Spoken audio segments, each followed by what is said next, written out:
chez ma fiancée actuellement, ouais. C'est qui là? Chez sa fiancée. Chez ta fiancée. Ah, d'accord. Et tu es dans quelle ville? Chez ma fiancée, la plus belle des belles. Alors, Emmanuel Keïta, d'accord, mais tu lui passeras le bonjour. Et vous êtes dans quelle ville en ce moment? Nous sommes à Neuilly-sur-Seine. Neuilly-sur-Seine. Épinay-sur-Seine, pardon. Épinay-sur-Seine. Épinay-sur-Seine, d'accord. Alors, il y a... Il faut préciser. La demande en mariage, même aujourd'hui, qui crée beaucoup de problèmes sur les réseaux, parce que beaucoup de personnes ne s'attendaient pas à ça. Voilà. Ils pensaient que c'était un jeu, d'autres pensaient que c'était un buzz.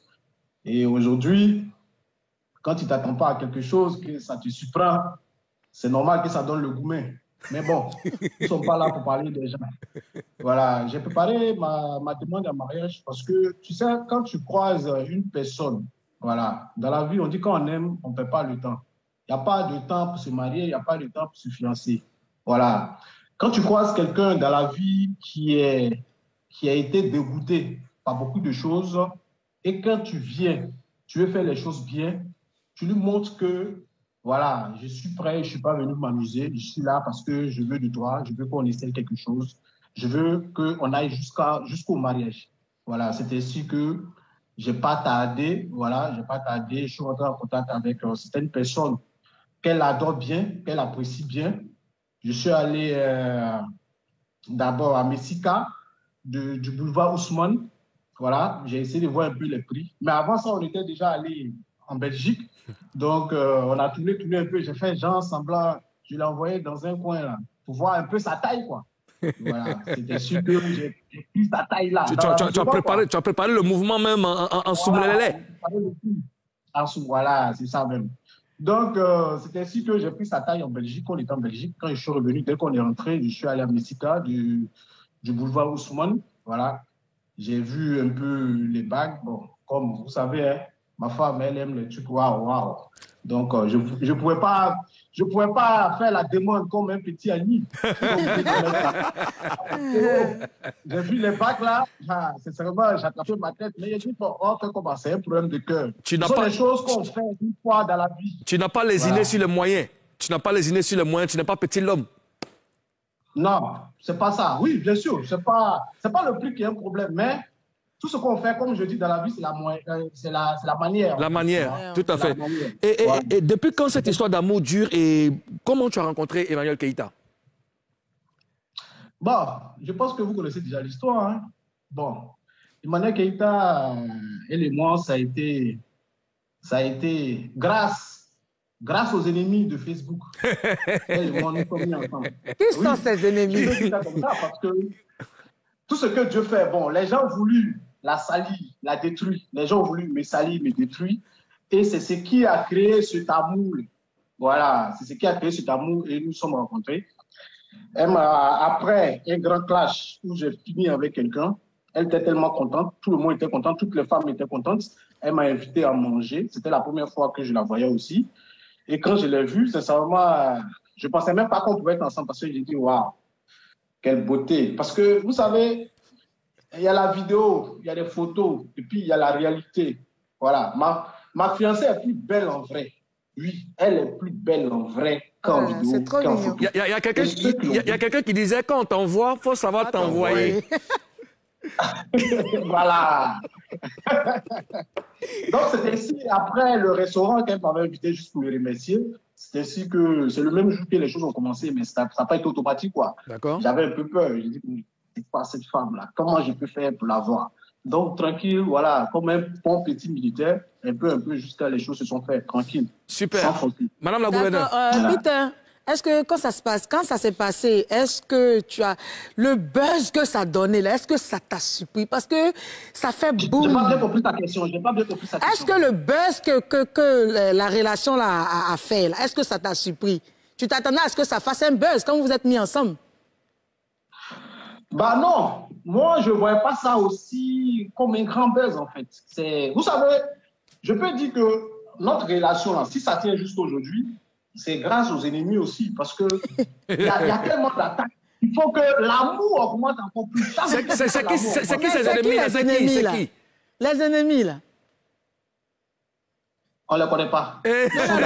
Non, si, il y a des ennemis, tu dois les connaître.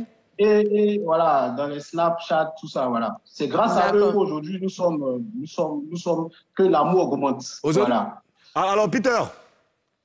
Oui. Moi c'est vrai que ça m'a un peu choqué. Hein. Des gens disent que, en fait, ta relation, là, c'était juste pour faire une couverture pour une personnalité de ce pays. Qu'est-ce que tu dis de cela? Tu peux répondre vite fait à la question. On dit que ta relation, là, c'était pour faire couverture pour une personnalité de ce pays. Ah bon, hein? Ouais. Mais aujourd'hui, qui a épiné sur scène? C'est moi. Justement. C'est pas la personnalité. C'est bien envoyé. Est-ce que tu as appris ça? Est-ce que tu as vu ça sur les réseaux sociaux? Si cette personne pouvait être la couverture, je pense qu'il allait se fâcher de me voir aujourd'hui sur cette belle dame qui est à côté de moi ici. Okay? Aujourd'hui, c'est moi qui a droit aux bisous, aux vrais plats, les vrais plats. Les vrais câlins, les petits bisous. On ne va pas plus loin, ne va pas plus loin. Pendant la question du monsieur, je tenais à dire juste, les gens ont dit ça parce que les gens pensaient que cette femme aimait juste les gens qui ont l'argent, des autorités, des personnalités.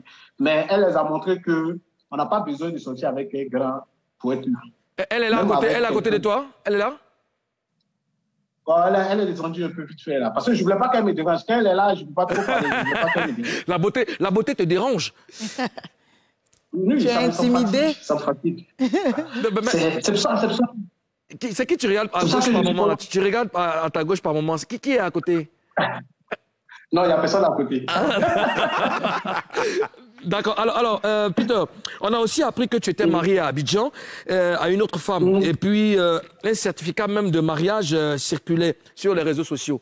Éclaire-nous un peu dessus. Bon, je ne vais pas rentrer trop dans les détails par rapport à ce sujet-là qui a été réglé. Mais à ce que, comme nous sommes en direct, je tenais à dire à tous ceux qui nous suivent que je n'ai jamais été marié. Voilà, j'ai jamais été marié, mais j'ai une fois fait une dot dans ma vie. D'accord. Voilà, le mariage, je ne connais pas. Voilà, j'ai jamais été marié parce que même tous ceux qui ont crié et dit que Peter était marié, vous n'avez jamais vu de photo de mariage ni de mère.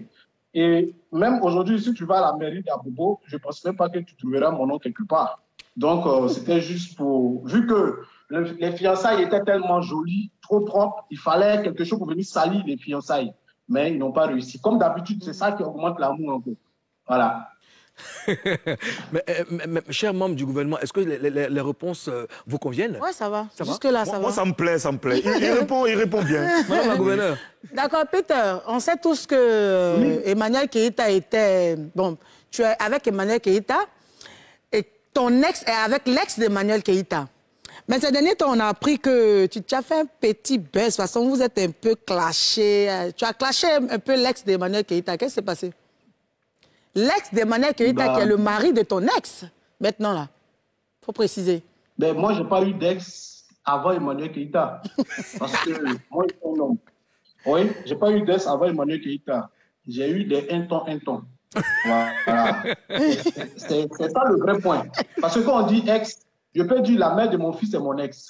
La mère de mes enfants sont mes ex. Mais quand il n'est pas avec quelqu'un, où il n'y a pas de relation, où vous ne faites pas de restaurant, où vous ne appelez pas tous les jours, où vous ne faites pas des choses, je ne pense pas que je peux appeler ça ex. Donc, voilà. Donc Emmanuel Keïta est ta première femme. Comment? Donc Emmanuel Keïta est ta première femme.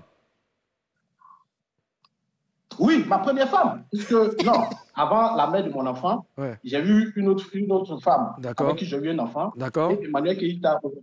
Voilà. D'accord. Mais avant Emmanuel Keïta, je n'étais pas en couple avec quelqu'un. J'étais dans les un ton. Merci. Alors, Peter, moi, je veux savoir comment Emmanuel Keïta a vécu toute cette affaire. Quel est votre secret pour résister à tout ce qui se passe, tout ce bruit-là qu'il y a eu autour des fiançailles? Mais c'est la confiance. C'est la confiance parce que quand tu apprends quelque chose sur ta femme, tu viens lui demander, bébé, voilà, c'est comment. Quand elle apprend quelque chose sur moi, elle me demande, je lui dis, mais voilà tout ce qui est là, il n'y a rien. Donc, c'est la confiance qui fait qu'aujourd'hui, nous allons nous sommes à ce niveau. Parce qu'une relation sans confiance, je pense que c'est comme un jeu, en fait. Voilà. Moi, je ne peux pas sortir avec quelqu'un où il n'y a plus de confiance. Parce que même si elle te dit qu'elle va acheter du pain, tu t'inquiètes parce que tu n'as pas confiance à cette personne. Donc, seule la confiance peut tenir un couple. Voilà, elle et moi, on ne se cache rien, on se dit la vérité. Super. Même tous ceux qui donnent dans son e-boss des pointeurs, hein, les certifiés bleu, là, hein, arrêtez d'envoyer des messages. Parce qu'elle me montre tout. OK. Peter, on a, après la demande, on attend le mariage. Ça sera quand et où? Le mariage va se tenir ici à Paris. Et c'est pour 2020. On ne va pas dire des mois parce que, vous savez, il y a... 2022, tu voulais dire? 2022, c'est ça? Oui, voilà. Tellement tu es fan de la Go, là, tu es perdu. Ça dit que toi-même, là. Tu es perdu même. Le mariage sera pour 2022. Donc, c'est pour bientôt 2022. Est-ce que monsieur le président que je suis avec mon gouvernement, est-ce qu'on aura des billets d'avion pour aller couvrir, n'est-ce pas, l'événement? Parce que ça sera un événement grandeur nature. Planétaire.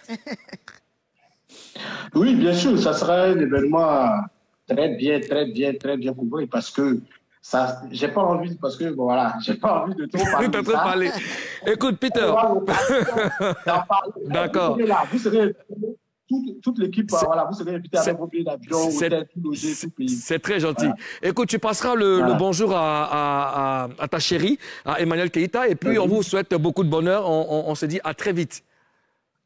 Non, mais c'est pas fini, puisque vous m'avez invité. Oui. Il fallait que je vous explique que ma femme a un événement le 4. Voilà, le 4 décembre. Le 4 décembre. Voilà. Oui, ici à Paris, une conférence de presse. Une conférence de presse, pas forcément une conférence. D'accord. Voilà, où elle va recevoir 400 personnes. D'accord. Voilà. Il n'y a pas de problème. Tu sais que c'est une information qu'on va relayer même, et puis on se parle en off. Comme ça, on aura tous les détails. On pourra passer ça sur Showbuzz. Il n'y a pas de problème. Donc, c'est le vrai point qui est là. Restons concentrés pour l'événement. Le reste, on s'en charge. On s'en charge, il n'y a pas de problème. Merci, Peter. Porte-toi bien, puis bonne chose à tout le monde là-bas.